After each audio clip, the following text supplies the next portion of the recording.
Bismillah ve salatu ve selamu ala Resulillah ve ala alihi ve sahbihi ve men vala. Celaleddin Suyuti rahmetullahi aleyhinin Halifler Tarihi namlı kitabında Mutevekkil Allah'ın hayatı hakkında to'xtalyapmiz. Endi mutevekkil ölüp ketgan vaqtida, o'ltirilgan vaqtida buniki bir dediki bo'lganda vasifa ismlik, buni ayt vafodor dedi ekanda, shu vafodorlik haqidagi bu mazmunlar sunilibdi. Undaqda diqqatingiz bu darsda bo'lsin. Endi mutevekkilniki dedeklerden vasifa deb bir dedek bo'lib, buni ayt mahbuba deb ataladi hamda. Buni ayt o'zi olim, shoir, xilma-xil ilmlardan xabari bor, bilimlik dedekanda uning ustiga. Uning ustiga har xil muzik chelishni biladigan muzikant, sazchi dedekkan bu. Mutevekkil Allah o'ltirilgan vaqtida bu dedekni cho'ng bug'aga qo'shibdi-da. Cho'ng bug'a degan shu vaqtdagi turklarning eng askariy qo'mondoni cho'ng. Bu bug'ra nomi bilan ko'p keldi. Shunda bir kuni bu bug'a hamda bu dedekni bir kechki suhbatga chaqiribdi hamda. Bizga mishayda naqsh o'qib, saz chappa debdi. Bu xon dili sunuq o'ltiribdi-da. Shunda bug'a debdi-da, bu naqsh o'qiya debdi. Naqsh o'qib degandan keyin shunda u qiz bola men kasal bo'lib qoldim, og'riqchan deb sabab ko'rsatib turibdi. Lekin bug'a qasam qilib, endi bu qasam cho'qim qilsa degan mazmunda-da. Shunda bir sozni ekilinglar deb soz ekilib, bu sozni qushqa tashlayapti. Shalamani debdi. Shunda bu o'zligidan bir shoir bo'lgandan keyin qo'shoqni o'zligidan to'qiblam, shu neminimi, muzikini, ahangni shuni keltiriblam, tövendiki she'rni o'qibdi, naqshini o'qibdi.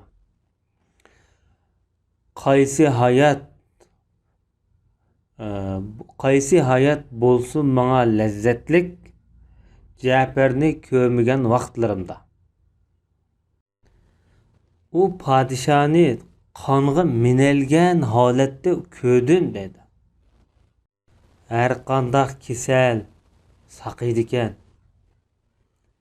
Lekin mahbubdan boshqa dedi. Ey qarsang bir o'lamni pulga setib ag'il bosgan kashki dedi. O'zin davatında.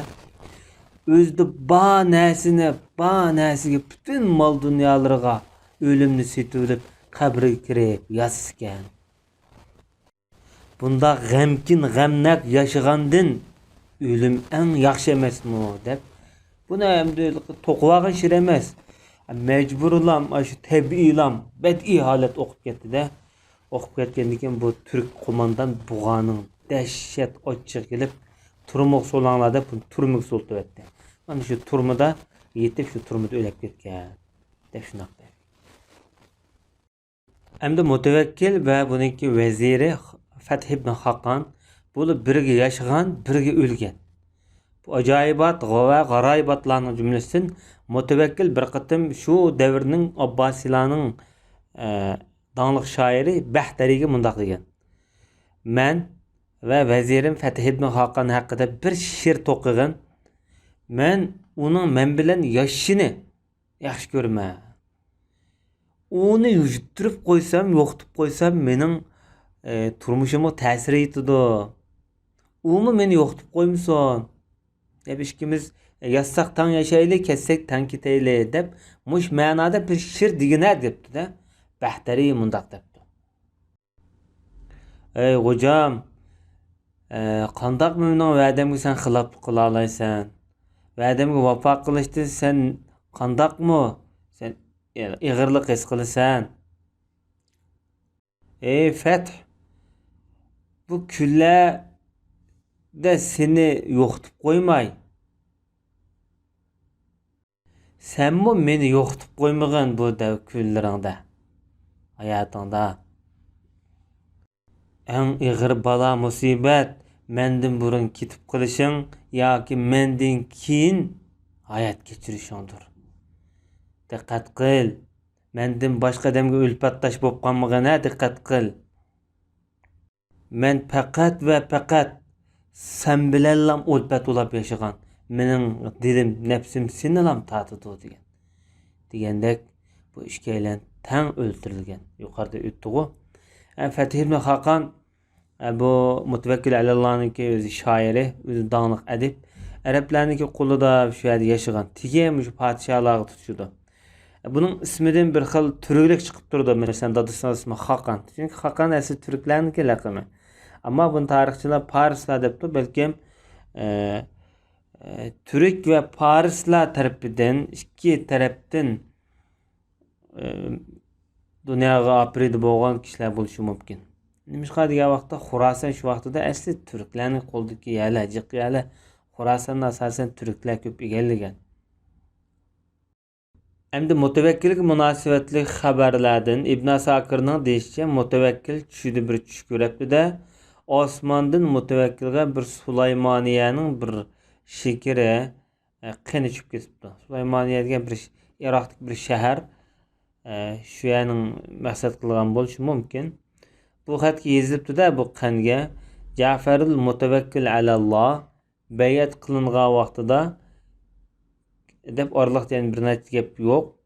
Kishilar hamda shu bolani atashga tushib ketibdi. Nima atasak bo'lardi bu bolasining ismini deb. Ba'zilar uni Muntasir deb atayli deb. Mutavekkil Ahmad ibn Abi Duatga gap qilibdi bu ko'rgan tushini. Shundan bu shuni muvofiq ko'rib jutlarga shu xatni yozgan deydi. Demakchi bo'g'ini hamda shu o'g'ilning ismini Muntasir deb qo'yish maqsad qilingan bo'lishi mumkin. Vallohu a'lam. Yana bir ishlardan Mutavekkilning Imom Shofiyga hurmat ko'rsatishi va Imom Shofiyning tutgan mazhabini bu odamni o'zini shu Shofiy mazhabiga tava qilib yashaganligi haqida Hisham ibn Ammarning deyishicha Mutavekkilniki mundoq deganligini angladim.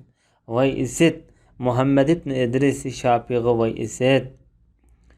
Ben şunun şu zamanlarda bo'lsamken deb shundaq xolab ketdim. Onu ko'rib, unodan o'rgangan bo'lsamken Payg'ambar alayhisolatu vasallamni tushda ko'rdimki Rasululloh mundoq deydi: "Ey xaloyiq, Muhammad ibn İdris al-Matlabi Allohning rahmatiga ketdi" dedi. Bu Rasululloh shu mutavekkillik tushda deyilgan gap. Allohu a'lam hamda. Muhammed ibn İdris al-Matlabi deyishda bu kishimi Rasulullah'niki cemaatidan Abdülmuttalib tutuşudu. Muhammed ibn İdris sizlarning ishingizda, ya'ni xalq orasida, musulmonlar orasida manfaatlik bir ilmni qoldirib ketdi. Uning yo'liga ergishinglar shu vaqtida sizlar haqiqiy to'g'ri yo'lni topsizlar deb Payg'ambar sollallohu alayhi vasallam tushida mushtaq deb demdi. Degandan keyin andın mutavekkil dedi: "Ey Allah, Muhammed ibn İdris'a kang marhamat qilgin. Onun mazhabini saqlash uchun menga bir qolaylik, osonlik tug'dirib bergin. Menga buning mazhabiga ergish orqali menga manfaat bergin" deb duo qilgan dedi. Hamda Suyuti deydi, Suyuti Shofiy mazhabida biz bundan ko'p foydalandik. Haqiqatan mutavekkil Shofiy mazhabni tutib mangan. O xalifeler içinde tuncu qitim mezhep eqimi boyunca mangan xalife dedi. Yani bir mühim noktalardan Allah'ın azabıdın men seni pakladım, yani qutquzishga temşeldim degan gap. Ahmad ibn Ali al-Basri'ning deyishicha mutavekkil Ahmad ibn Muazzal şu vaqtning ulamolari ve bundan başka ulamalarga odam avatibdi-da, kelib o'tirib ketinglar deb. Emmelerini sarayga yig'ibdi. Ondan mutavekkil ulamolarniki huzuriga ko'rinishga chiqqandan keyin ulamolarning hammasi o'rnidan qo'pib hurmat bildiribdi-yu, Ahmad ibn Muazzal qo'pmabdi. Mutavekkil Ubaydulloh debdi-da, hamda shu chaparmanlarningki biri. Bu bizni xalifa deb o'ylamiz kerak. Ya'ni bizga bayat qilmaydigan o'xshamamdi bu. Bayat e'tirof qilmaydigan o'xshamamdi bizni xalifa debdi-da. Adamı debdi chaparman. Aqlli, zeki adam bo'lsa kerak. Unda emas, yo'qsin podshohim. Uning ko'zi azroq masli bor debdi. Ya'ni maslni yig'ishtirib bordi-da ulamoni oyab. Ahmad ibn Muazzal mundoq debdi: "Podshohim, ko'zimda chatoq yo'qsin, lekin endi mutavekkil va buningki vaziri Fath ibn Haqqon Bunu birge yaşagan, birge ölgen. Bu acayibat ve garayibatlarının cümlesinden mütevekkil bir kıtım şu devrinin Abbasilarının dağlık şairi Behtari'ye mundaq degen. Men ve vezirim Fetih ibn Hakan hakkında bir şiir toqıgın. Men bilen yaşını yaxşı görme. Onu yüzüttürüp koysam, yoqtup koysam menin turmuşumu tesir etidi. Onu meni yoqtup koymuşsun. Hep işkimiz yazsak tan yaşaylı, kessek tan kiteyli dep muş manada bir şiir digine depti de. Behtari mundaq depti. Ey hocam, qandaq menin va'damga sen xiloflik qila olaysan? Va'damga vafo qilishda sen qandaqmi? Sen ig'irlik his qilasan. Ey Fath, bu kunlarda seni yo'qitib qo'ymay,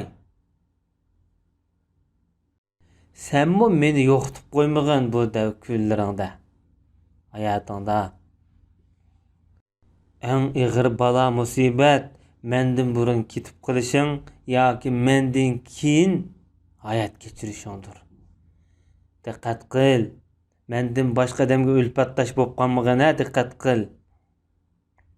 Men faqat va faqat sen bilanlam ulfat ulab yashagan. Mening dilim, nafsim senilam tatidi degan. Degandek bu ishkaylan tang o'ltirilgan. Yuqorida o'tdi-ku.